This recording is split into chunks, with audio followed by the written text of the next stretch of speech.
Assalamualaikum warahmatullahi wabarakatuh. Okey geng, aku nak berkongsi dengan hampa 10 sebab kenapa kita kena tolak Perikatan Nasional. Ada 10 sebab dan wajib rakyat Malaysia menolak Perikatan Nasional. Sebab kita tahu Perikatan Nasional ni memang bermasalah kan? Daripada jana wibawa, jana bawah katil, lepas tu apa, dana judi lagi, menantu lagi, sakau minyak lagi, sakau itu, sakau ini dia, sehingga kan cuba apa bayangkan pemerintahan depa ni sak berapa tahun ya, 33 bulan. Bayangkan ada berapa banyak kes yang dah dibuat, yang dah ditinggalkan oleh Perikatan Nasional. So aku akan sertakan video, kita boleh react sama-sama 10 sebab kita kena tolak Perikatan Nasional. So jom sama-sama kita dengar dan sama-sama kita fikir, depa yang kaya ke rakyat yang kaya, depa yang mewah ke rakyat yang mewah, dan apa yang depa buat dulu rakyat kena tanggung ke ataupun pimpinan politik yang kena tanggung, dan ataupun pimpinan Perikatan Nasional yang kena tanggung. Jom sama-sama kita dengar, jom sama-sama. 10 sebab kenapa kita perlu tolak PN. Pertama, gagal mentadbir kerajaan. Kita lihat sahaja di Kelantan, selama 32 tahun lebih di bawah kerajaan PAS PN, mereka gagal selesaikan isu air. Kelantan ini jika diikutkan tiada masalah sumber air. Namun disebabkan tadbir urus yang tidak cekap, mereka gagal menyelesaikan isu ini. Bukan hanya di Kelantan, malah di Kedah juga mengalami masalah yang sama berkenaan dengan bekalan air terawat kepada pengguna. Menteri Besar Kedah dari PAS itu lebih memilih untuk bermain politik 24 jam berbanding fokus menyelesaikan masalah rakyat negeri itu. Bukan hanya di peringkat negeri, malahan Perikatan Nasional yang pernah mentadbir kerajaan persekutuan selama 33 bulan juga gagal memainkan peranan kerajaan yang berkesan. Rakyat hidup susah sehingga ada yang mengangkat bendera putih akibat kesempitan hidup. Kedua, gagal menguruskan ekonomi. Pertumbuhan ekonomi negeri-negeri pimpinan PN tidak serancak dengan negeri lain menyebabkan penduduknya terpaksa berhijrah dan mencari rezeki di negeri seperti Selangor dan Pulau Pinang. Ekonomi di kedua negeri itu berkembang maju. KDNK di Pulau Pinang dan Selangor telah melebihi pertumbuhan nasional, iaitu masing-masing mencatatkan 13.1% dan 11.9%, iaitu pertama dan kedua di Malaysia. Tadbir urus ekonomi yang gagal ini menyebabkan negeri bawah pimpinan PN, iaitu Kelantan, Terengganu, Kedah dan Perlis berada dalam kategori miskin tegar.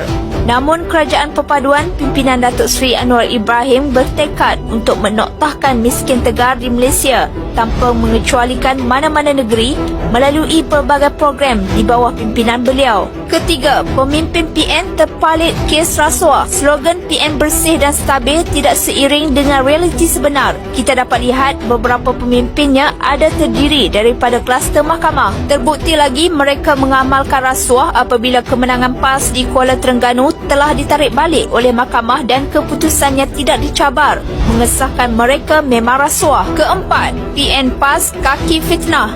Parti dalam PN iaitu PAS sering melemparkan kenyataan dan tuduhan yang berunsurkan fitnah kepada parti lawan demi kepentingan politik mereka.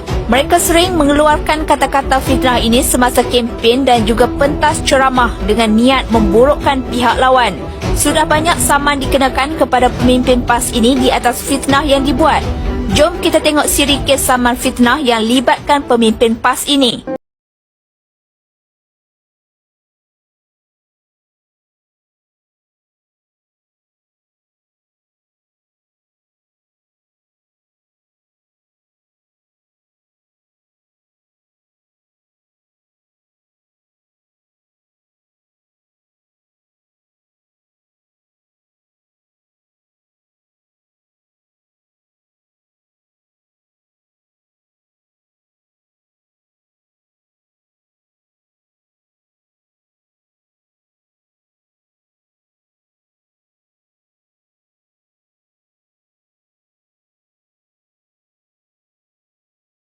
PN pecah belahkan umat Islam dan masyarakat.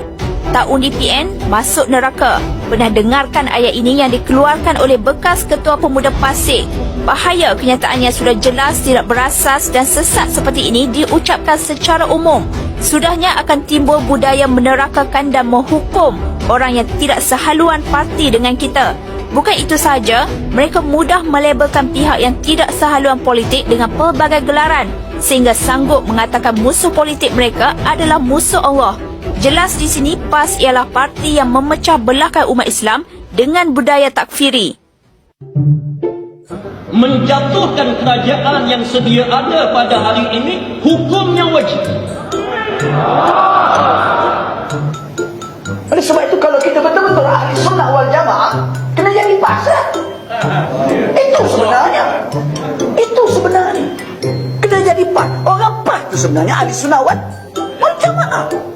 Pesan saya kepada semua pengundi-pengundi di SIK yang nak mengundi ni, balik pangkah Perikatan Nasional. Siapa yang pangkah Barisan Nasional dan Pakatan Harapan, masuk pi neraka. Keenam, PAS PN lidah bercabang, tipu anak muda. Semasa Malaysia di bawah PN, tiada usaha yang dibuat untuk menghapuskan PTPTN seperti yang dijanjikan dalam manifesto PAS. Merekalah yang menipu anak muda dan tidak menunaikan manifesto yang dibuat. Tapi hari ini mereka menuding jari kepada kerajaan jika menyebut tentang isu ini. Kerajaan PH tidak menjanjikan penghapusan PTPTN.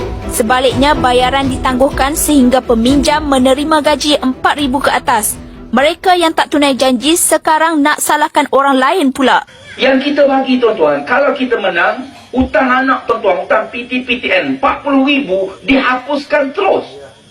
Bukan 5,000, bukan 500, 40,000. Tentang manifesto, komitmen kita, orang lain contoh hutang PTPTN, BN kekal hutang, rakyat paksa bayar, susah macam mana pun kena bayar. Pakatan Harapan tangguh dulu, bila gaji 4,000 ke atas baru bayar. PAS kita akan hapuskan semua hutang PTPTN. Pasal apa? Kerana memang rakyat berhak dapat pendidikan percuma.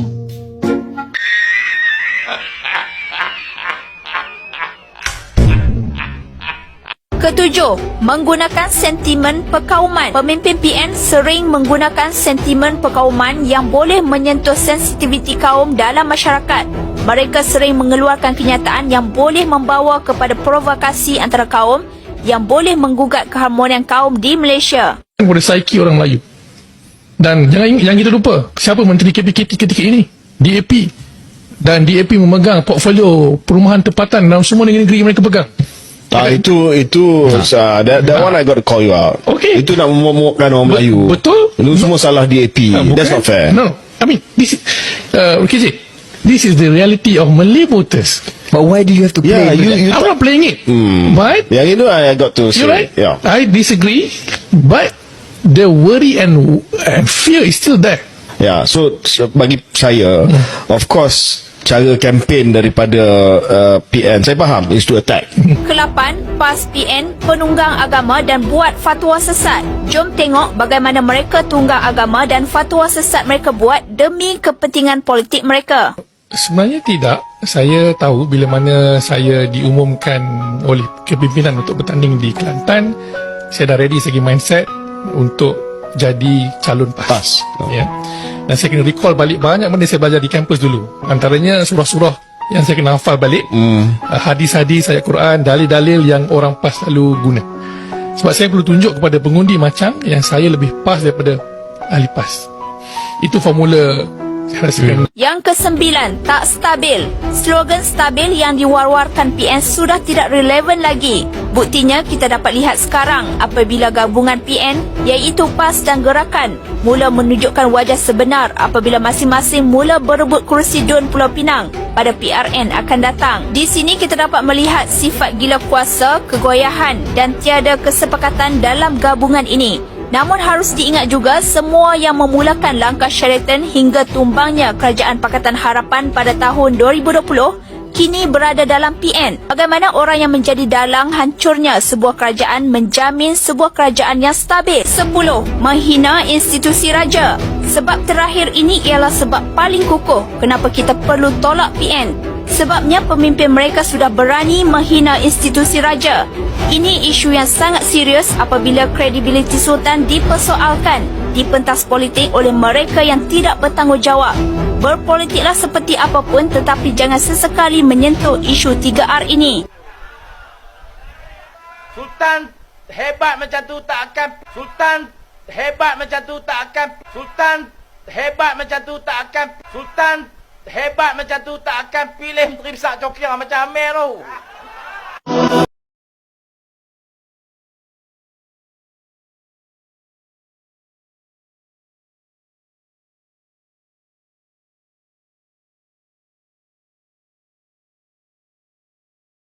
Inilah 10 sebab utama kenapa kita perlu tolak PN. Pilihlah parti yang betul-betul ada kebolehan memajukan negara dan paling penting menjaga kebajikan dan keharmonian rakyat.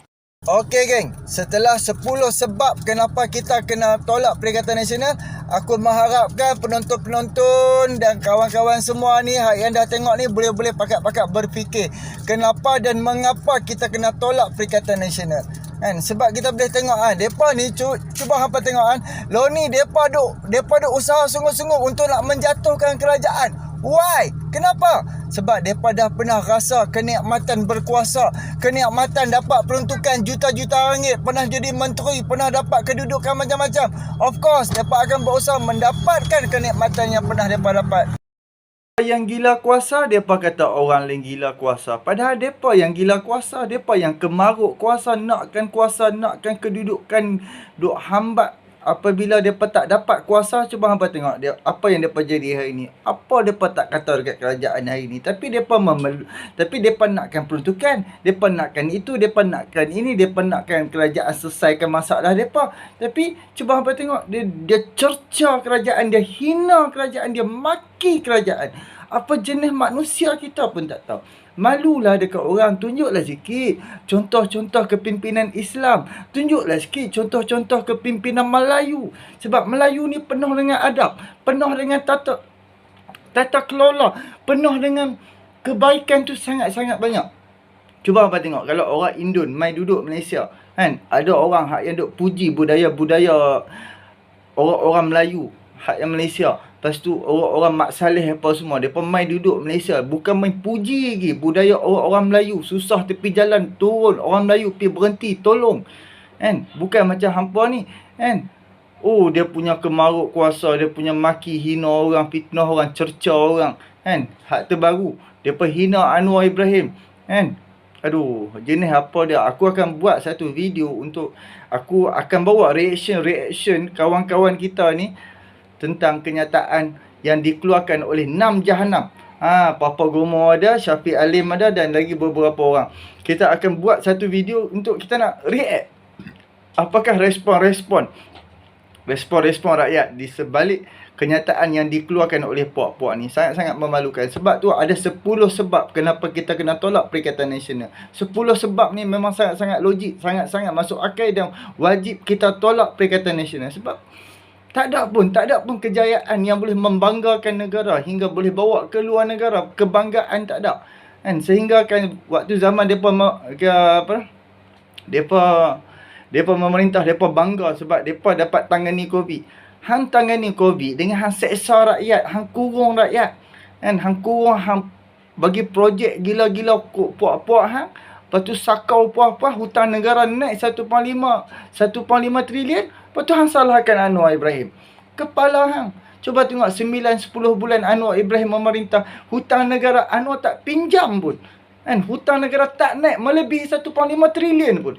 Malah Anwar Ibrahim dengan kebijaksanaan dia cari duit, menjana balik duit. Yang mana patut bayar cukai, cari orang-orang yang patut bayar cukai ni.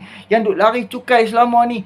Kan? Itulah orang nak pimpinan yang sepatutnya. Rakyat-rakyat miskin kita tak perlukan cukai kita tak perlukan cukai daripada dia. Kita pergi cari hak maha kaya ni. Kan? Kita patut kita membela orang miskin, orang susah-susah ni.